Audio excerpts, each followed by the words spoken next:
Estamos, señores, de regreso aquí en Lo que pasó y ahora vamos a entrar a nuestro segmento de entrevistas central y cómo no hablar del tema venezolano en este momento, porque es una situación, la verdad, que está acaparando la atención mundial, especialmente en lo que es América Latina, por todo lo que se está viviendo y porque obviamente también hay muchos venezolanos diseminados en todo el mundo y pues es más cercano el sentimiento porque hablamos con ellos, porque los vemos. Con nosotros está Oscar Guedes, quien es periodista y también analista político, para poder profundizar un poco y desmenuzar esta situación que se vive en Venezuela. Bienvenido, Oscar.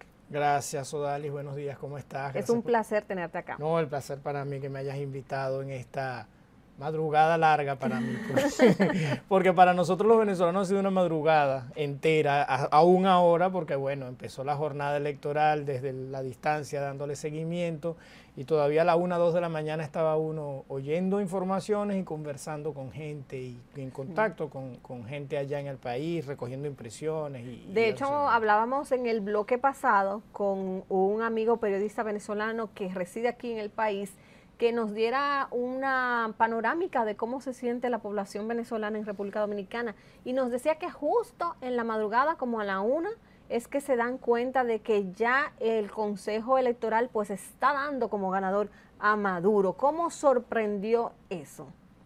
Bueno, sorprendió a muchos, pero no a todos. Nicolás Maduro siempre tuvo opciones de resultar electo en esta jornada, más aún viendo algunas de las cosas que vimos en campaña.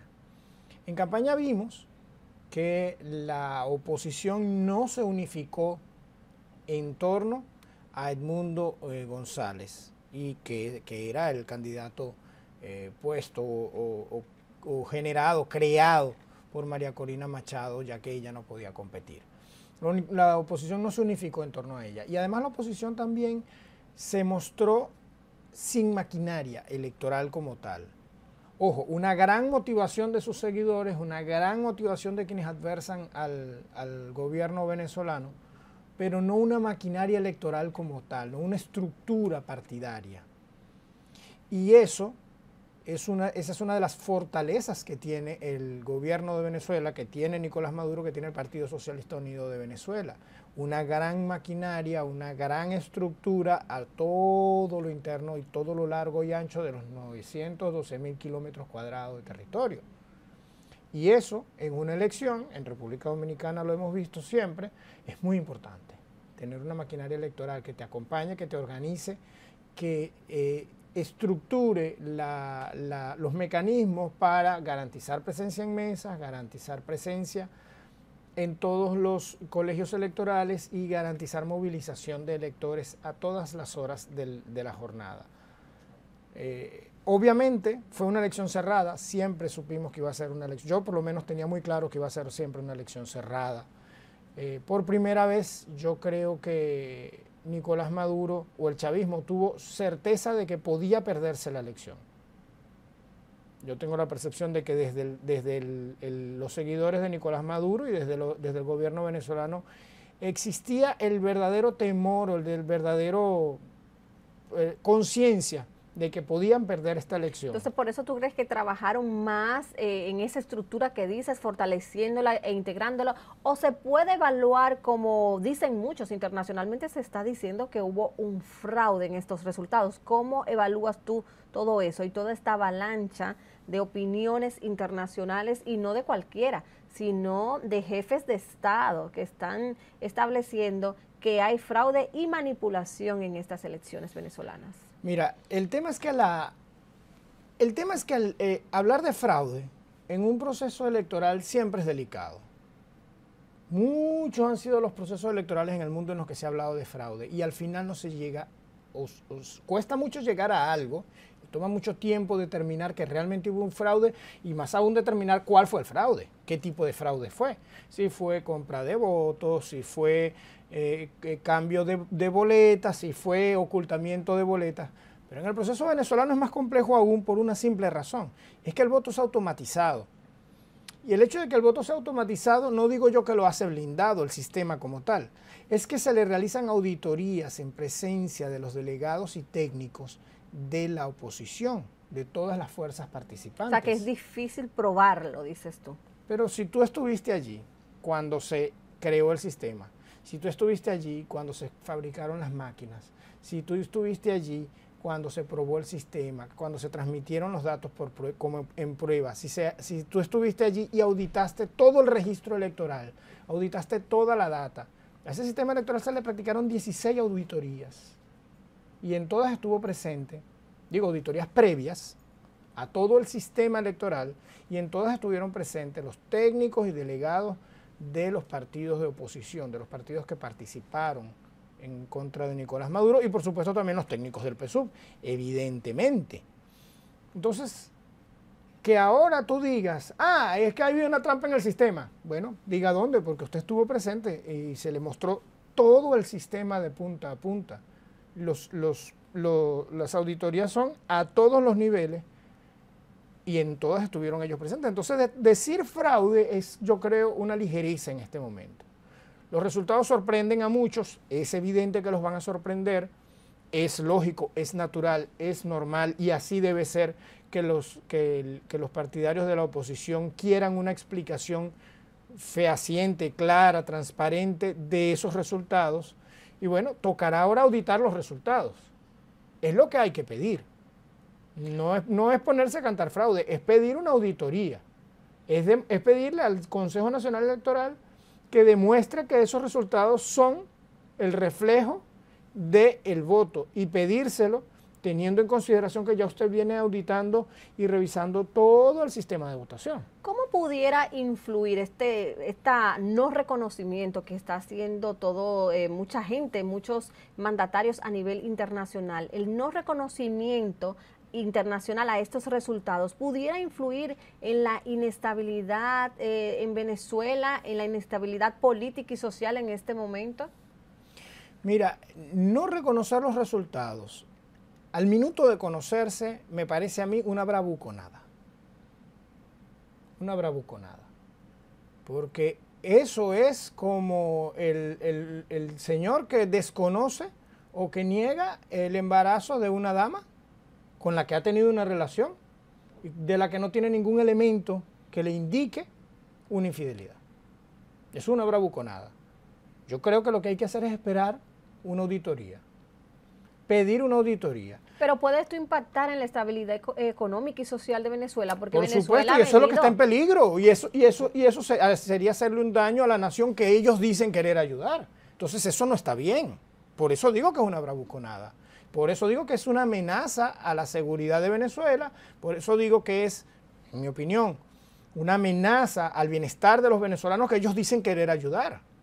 Porque si usted no reconoce los resultados y usted piensa limitar el comercio, imponer sanciones desde Estados Unidos, sabemos que todos esos mecanismos de sanción económica que utiliza Estados Unidos no son legales, van contra la Organización Mundial del Comercio, violentan toda la norma internacional de la economía global, pero en fin. Hablando de esto, como yo recuerdo con reportajes que hice anteriormente sobre la situación en Venezuela, que la gente lloraba en los supermercados porque estaban los anaqueles vacíos, las góndolas vacías. ¿Cómo está Venezuela en ese sentido ahora mismo con la adquisición de productos de básica necesidad y que por eso muchos venezolanos hoy día están diseminados en todas partes del mundo porque no encontraban el sustento para sus familias, porque no encontraban elementos básicos, hasta medicamentos? No, ya ese problema está resuelto. Hay abastecimiento, podríamos decir que pleno, de productos de producción nacional e importados. La industria se ha reactivado en un tal vez 40% de su capacidad instalada, principalmente la industria farmacéutica y la industria de alimentos, el agro también, y la de procesamiento de alimentos y también la de importación, por supuesto. Pero volviendo al tema de la observación de la actitud de la comunidad internacional, en estas elecciones participaron más de 635 observadores internacionales. El Centro Carter estuvo observando las elecciones, el Centro Carter, el que preside Jimmy Carter. está presente en Venezuela a estas horas. El Consejo de Expertos Electorales de América Latina, la Unión Africana, más de 65 funcionarios de organismos electorales de todo el mundo están presentes en Venezuela observando las elecciones. Y observar las elecciones significa que los llevan a las fábricas de las máquinas, les muestran el software, les muestran el sistema, les muestran cómo funciona la sala de cómputos del Consejo Nacional Electoral, les muestran todo el sistema a los observadores y acompañantes electorales. También hay una comisión del panel de expertos de la ONU, panel de expertos en elecciones, en procesos electorales de la ONU, que es un panel que si no acude, como ha pasado en este caso, que si no acude por mandato de Naciones Unidas no puede emitir un comunicado. Ahora son expertos y son el grupo de expertos de la ONU en procesos electorales. De manera que el hecho de que, por ejemplo, el presidente de Chile, Gabriel Boric, desconozca así de entrada los resultados, es preocupante porque me parece que un jefe de Estado debe ser un poco más comedido en sus decisiones y en sus acciones respecto a lo que ocurre a lo interno de otro país. Porque, por ejemplo, cuando Chile ha vivido las crisis políticas, sociales que ha vivido en los años recientes, ningún mandatario de Latinoamérica ha salido a condenar directamente a nadie hasta tener información suficiente, fiable, sopesada y además filtrada por los mecanismos naturales de comunicación entre un gobierno y otro. Entonces yo creo que es negativo para la convivencia latinoamericana la actitud que está teniendo o que tuvo a través de sus redes sociales el presidente de Chile. No voy a hablar del presidente de Argentina porque, ¿verdad? Javier Milei, yo creo que hablar de él es lo que él quiere. También el secretario de Estados Unidos pues se pronunció también. Pero fíjate que el secretario de Estado fue más cuidadoso. El secretario de Estado Blinken dijo que no le parecían convincentes, que no le parecían reales los resultados. Y que había que revisarlos. ¿Cómo dije? Revisarlos. ¿Por qué Gabriel Boric no pidió revisarlos? ¿Por qué Dina Boluarte, que no tiene ninguna legitimidad para mí, la presidenta de Perú? La presidenta de Perú llega al poder porque al presidente Pedro Castillo simplemente los parlamentarios se le inventan un juicio político, ya nadie recuerda ni por qué, lo destituyen y ella decide quedarse en el poder y no convocar elecciones nuevas, no hacer nada, reprimir a todos los que manifestaron. Esas represiones dejaron decenas de muertos en el Perú, ha causado una crisis, una crisis social y económica más en el hermano pueblo del Perú. Para mí Dina Boluarte no tiene ningún, para mí, como desde fuera, observando todos los sucesos y ya ha pasado suficiente tiempo como para uno tener una información sopesada, no a los 5 minutos de producirse las cosas como están reaccionando ella y Gabriel Boric, para mí ella no tiene legitimidad. Pero también es parte del debate que se genera en América Latina con las posturas de algunos jefes de Estado, que parece que unos quieren más a unos que a otros. Y unos simpatizan con corrientes ideológicas más que con otras. Yo eso lo respeto. Lo que deben recordar estos jefes de Estado es que ellos representan a una nación, se deben a un país y deben tratar de llevar buenas relaciones siempre con sus vecinos. ¿Entiendes tú que pueden venir presiones diplomáticas ahora con estos resultados que se han dado en Venezuela? ¿Pueden llegar ahora presiones diplomáticas? Sin duda. Sin duda, y tienen que venir esas presiones diplomáticas. En mi opinión, tiene que venir una presión diplomática para que haya una auditoría posterior, que está comprometido el CNE a hacerlo, y ayer el presidente del Consejo Nacional Electoral de Venezuela, Elvis Amoroso, dijo que eso va a pasar una auditoría. Y hay un compromiso dentro de todo el procedimiento de este proceso electoral que está escrito, que es reglamento, que es lo que acordaron los candidatos, hay un procedimiento para hacer una auditoría posterior a los resultados. Y ese proceso se tiene que dar, y eso es lo que tiene que pedir la comunidad internacional.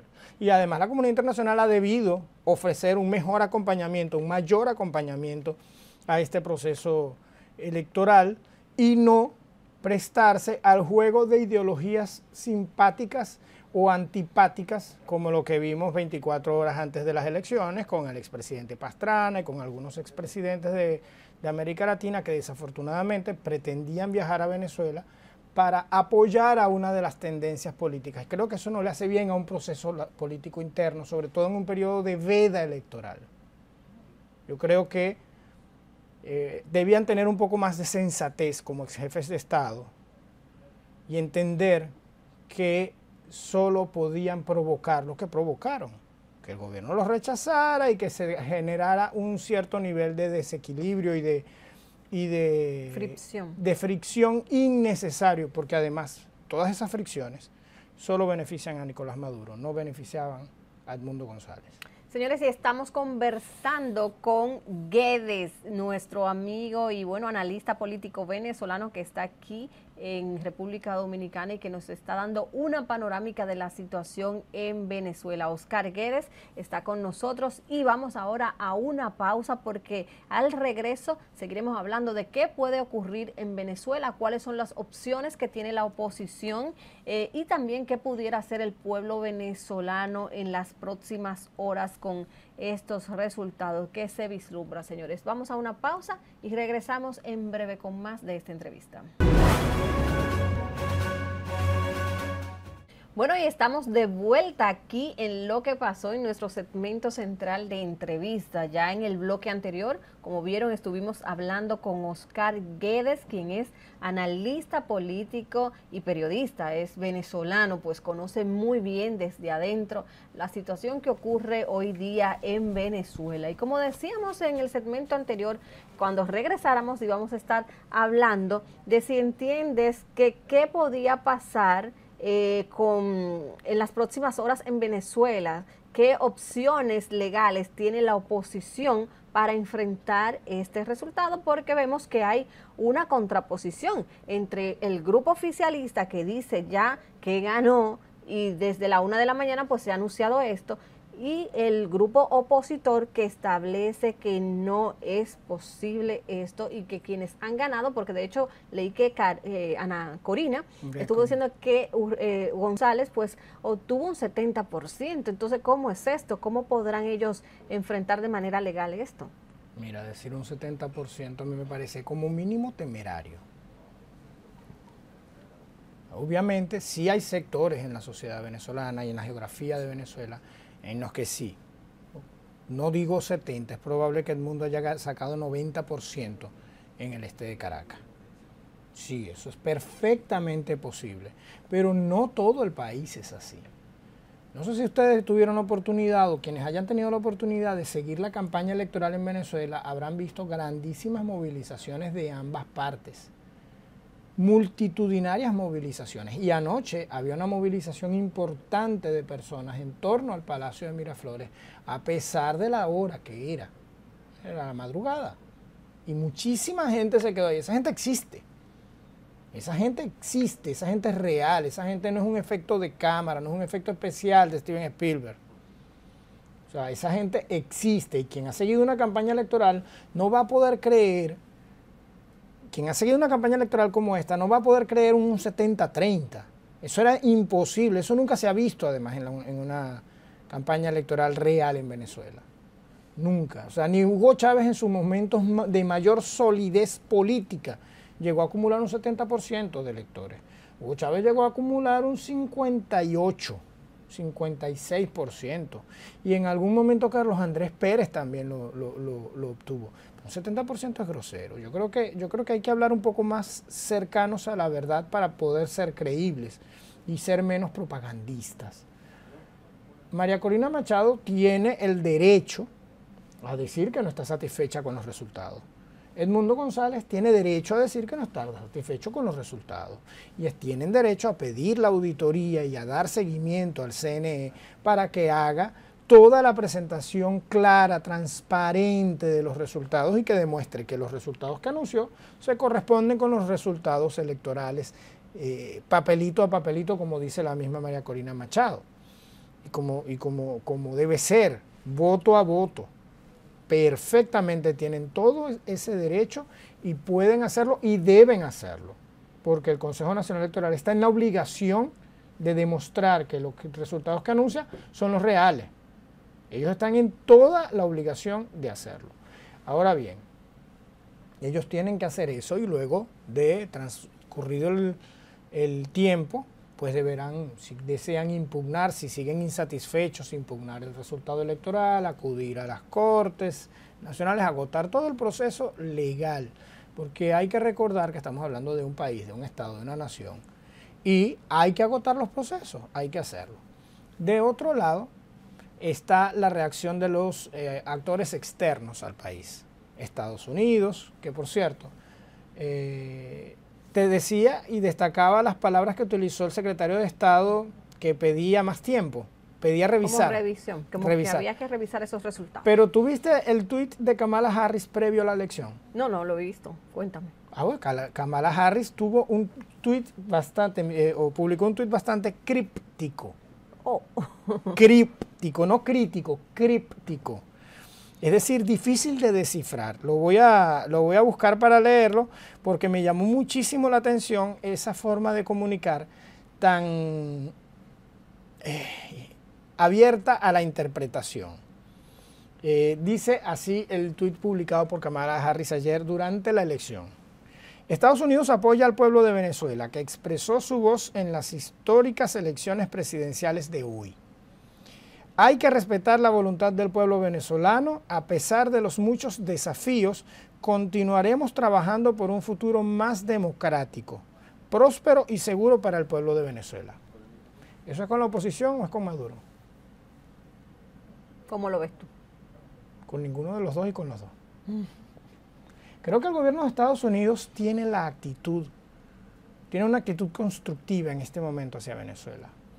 Yo creo que el Departamento de Estado, creo que la Casa Blanca y creo que el mismo incluso la campaña de Donald Trump están tratando de tener una actitud menos agresiva hacia el gobierno de Venezuela, el gobierno de Nicolás Maduro. Obviamente su apoyo es a María Corina Machado, eso está claro, eso es evidente, eso lo han manifestado por todas las vías, por todos los canales y por todos los medios a lo largo de los últimos 20 años, 25 años. Pero su actitud hacia el gobierno de Nicolás Maduro en este momento es menos hostil. ¿Por qué tú crees, por qué se ha dado ese cambio? Bueno, en parte hay un mercado petrolero que tiene los precios del crudo altos, también los de gas. Por lo que pasa a nivel internacional. ¿Por qué? Con las guerras y esto. Hay dos guerras importantes que impactan el mercado petrolero global. Ucrania, que involucra nada más y nada menos que a Rusia, que es un gran productor exportador de gas y de petróleo, y cuyos precios de gas, o cuyo gas, la Unión Europea en algunos países se ha dado el lujo de querer rechazar o de rechazar directamente el suministro de gas en invierno en Europa, en el frío invierno europeo, y necesitas que los precios sean más bajos. Y si la industria petrolera y la industria gasífera de Venezuela se recuperan y aumentan la producción, los precios van a bajar.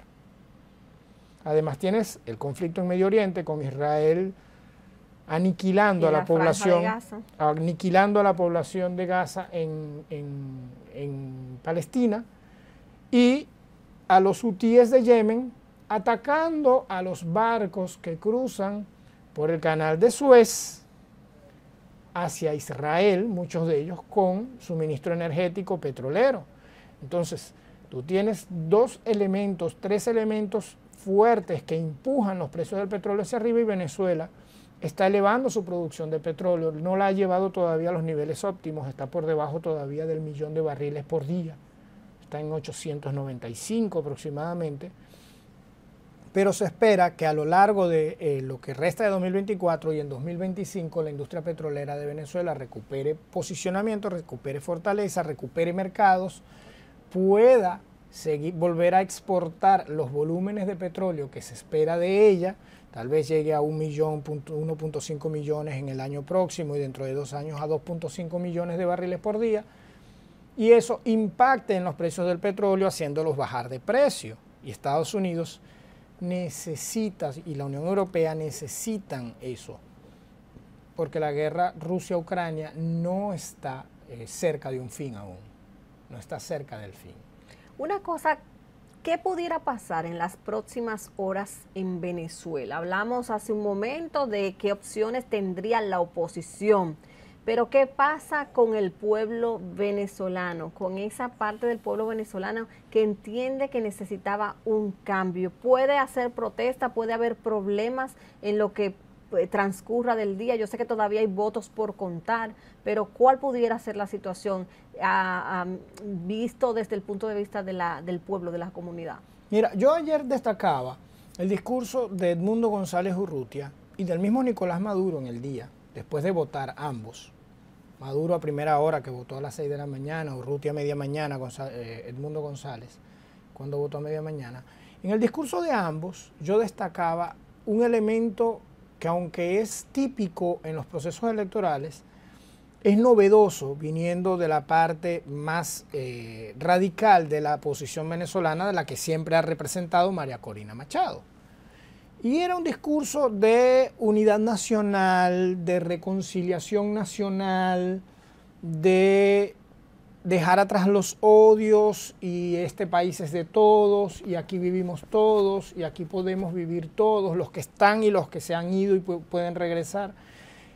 Yo lo destacaba en una participación que tenía ayer en un programa de opinión porque me parecía no solamente novedoso, sino definitivamente muy positivo para el país. Sin embargo, por la noche, por la madrugada, ya me causaba preocupación el llamado de María Corina, no de Edmundo, de María Corina Machado, a volver a los centros de votación, a mantenerse presente allí. Ojo, matizado, y eso es importante decirlo, un llamado matizado. Vayan con la familia y acompañen a los... pero están llamando a la gente a la calle en la madrugada, ¿no? Lo que yo temo es que el día de hoy sea efectivamente un día de llamado a la movilización de parte de las fuerzas de la oposición y también de las fuerzas del chavismo y del gobierno y del madurismo principalmente. El llamado a vámonos a la calle, vámonos porque ellos no aceptaron los resultados y tenemos que defender los resultados. De este lado nos desconocieron nuestra victoria, vámonos a la calle y que haya enfrentamientos. No hoy, no creo que hoy sea ese el ánimo porque todavía tiene que haber contención, sobre todo porque el plan República, que es el plan de las fuerzas militares de Venezuela, sigue desplegado en la calle. Las policías están acuarteladas y no pueden actuar, sino que está la seguridad de la nación en manos del ejército por el plan República, y eso es importante saberlo porque ya, si tú haces una protesta, ya no es la policía antidisturbios la que te reprime, ya es el ejército y la Guardia Nacional, que actúan con una fuerza más alta, con un nivel de fuerza más alto. Entonces no creo que el día de hoy. Ahora, sí en los próximos días, creo que se debe desactivar otra vez el discurso de confrontación y volver al discurso político. Yo creo que María Corina Machado, a pesar de si en verdad sufrió la derrota electoral de Edmundo González, yo creo que ella ha obtenido una gran victoria. Yo creo que sacar casi 5 millones de votos, sin contar a la gran diáspora que no pudo votar por una legislación con la que yo no estoy de acuerdo. Creo que la legislación electoral de 2009 discrimina a los venezolanos en el exterior, pero es la ley. ¿Qué prohibición hay a partir de esa ley? El artículo 124 de la ley dice que como venezolano en el extranjero, para ejercer el derecho al voto, tienes que tener residencia legal en el país de destino. Eso es lo que leí, que en varios países los venezolanos no pudieron votar. Un país que, como República Dominicana, que tiene más de 100.000 venezolanos, solamente había 649 inscritos para votar, habilitados para votar. También me dicen que no eran encontrados, que los padrones pues habían sido cambiados, se mantenían las direcciones en Venezuela. Es probable que sea por esa limitación. Es probable. Porque el registro electoral fue cerrado en el mes de mayo o junio. Ahora bien, como te decía, yo no estoy de acuerdo con esa norma, pero esa es la norma que es. Esa es la norma. Yo no estoy de acuerdo, no me gusta, me perjudica a la diáspora venezolana, pero es la ley, es la que existe, es la que rige el proceso y es con la que hay que trabajar. Por cierto que la oposición tuvo la oportunidad de cambiar esa ley cuando controlaron el Parlamento a partir de las elecciones de 2015 y no la cambiaron. Porque se centraron en tratar de destituir al presidente de la República en lugar de cambiar las leyes fundamentales que podían llevar a procesos electorales más transparentes, más limpios y más justos. Pero en fin, eso ya es agua pasada, aunque sigue presente por el tema de la ley orgánica del Poder Electoral de Venezuela. Entonces, en este contexto de que pueda haber movilizaciones más adelante, ¿qué papel pudiera jugar las Fuerzas Armadas en esto de garantizar la paz postelectoral? Porque hemos visto en otras ocasiones que ha habido enfrentamiento entre civiles, militares, que han salido muchas personas heridas. ¿Pudieran darse esas situaciones que se vivieron en Venezuela unos años atrás? Dios quiera que no, pero es el temor que tengo. Y es el temor que creo que tenemos todos. No queremos ver nuevos enfrentamientos en la calle, no queremos ver violencia, no queremos ver bombas lacrimógenas ni perdigones, no queremos ver a gente herida, no queremos ver nuevos enfrentamientos entre grupos armados del gobierno o de la oposición, que también los ha habido, no sé si todavía los hay, no lo tengo tan claro. Ni tampoco quiero enfrentamientos de esos grupos con las Fuerzas Armadas, con la Guardia Nacional, con el Ejército, con las policías antimotines. No es lo que deseo, no es lo que deseamos los venezolanos. Los venezolanos lo que deseamos es que si este proceso arrojó los resultados que arrojó, que esos resultados sean reales. Que sean reales, que lo que haya anunciado el CNE no sea una pachotada, que no sea una mentira. Ahora, eso hay que comprobarlo. Ellos tienen que demostrar que ese resultado es el resultado real. Y el deber de las fuerzas políticas de oposición no es convocar a la gente a quemar gomas en la calle, ni a quemar escuelas, ni a enfrentarse a la policía. El deber de ellos es exigir ese resultado, exigir esa revisión de los resultados, exigir esas auditorías que demuestren qué ocurrió con cada voto en todo el territorio nacional y en las sedes diplomáticas en el extranjero. Dices tú que eso es lo que quieren los venezolanos, pero yo creo que no solo los venezolanos quieren esto, sino que toda América Latina, todo el mundo que está atento a lo que pasa en Venezuela, pues quiere paz para Venezuela, quiere que no se vuelva a este punto donde veíamos estos enfrentamientos entre militares y la población civil, donde salían las personas pues heridas, otras muertas en esas movilizaciones.